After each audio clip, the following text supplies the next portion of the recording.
بسم الله الرحمن الرحیم. ګوره محترمو دی بس بل قانون چې دی نو هغه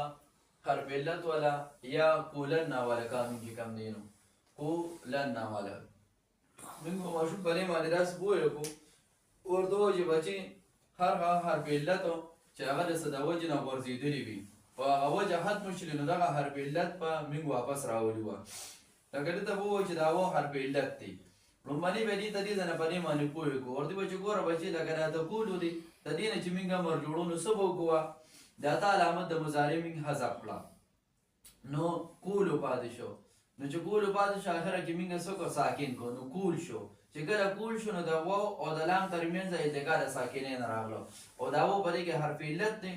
نو دا و موږ څه کړو دا موږ حذف کړو نو کول شو نو د کول نم څه جوړ کړو کول جوړ کړو. اوس دې به بیا په دې زمانې پوه کړو بچي چې د تقولو نه تا امر جوړوه نو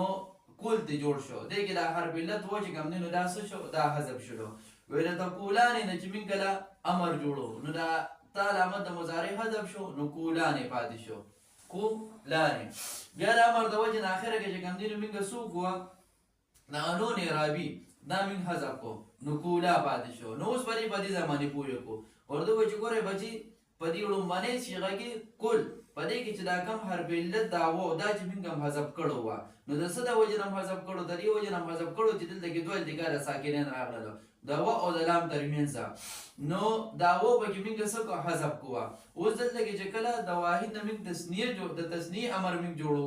د دویمې صیغې نه موږ امر جوړو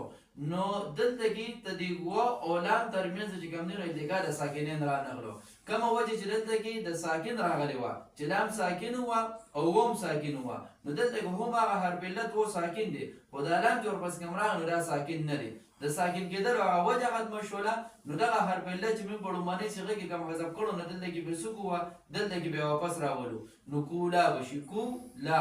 په لومړنۍ کې کول کې حذف شوی دی او دویمه صیغه کې چې کوم دی نو څه را واپس شو دغه شان کوم دی نو کول دی دلته کې موږ څه کړی هم دې کول کې دا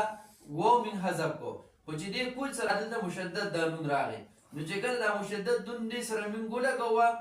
نو اوس دغه چې کوم دی دا و چې موږ هم حذف کړو وه نو هغه به څه شي هغه به واپس موږ راوړلو نو ګورئ د دې کل نن نه به چې کوم دی نو موږ څه جوړ کړو کو لن نابتې جوړ کړو کو لن نابتې جوړ کړو ځکه چې کله موږ دا نون دې سره لګو نو دا لام به موږ بیا متحرک کو نو چې کله دا لام موږ متحرک کو نو دې ځای کې چې دا کم و موږ حذف کړو په دې کل کې نو هغه به واپس راوړلی شي نو دا کل نه به چې کوم دی نو څه جوړ شي کو لن نابتې جوړ شي ځکه چې د نون سکیلې د وجې نه دا لام متحرک شو او مخکې چې کوم دی نو هغه څه وه په کل کې هغه ساکن وه نو دې طریقې سره ماشوم په دې باندې پوه کړو چې دا و د حرف علت چې کوم دی حرف علت هم ورته وایي او دې ورته د کولن والا هم وایي دا به موږ څه وکړو دا به موږ واپس راوړو ځکه چې دا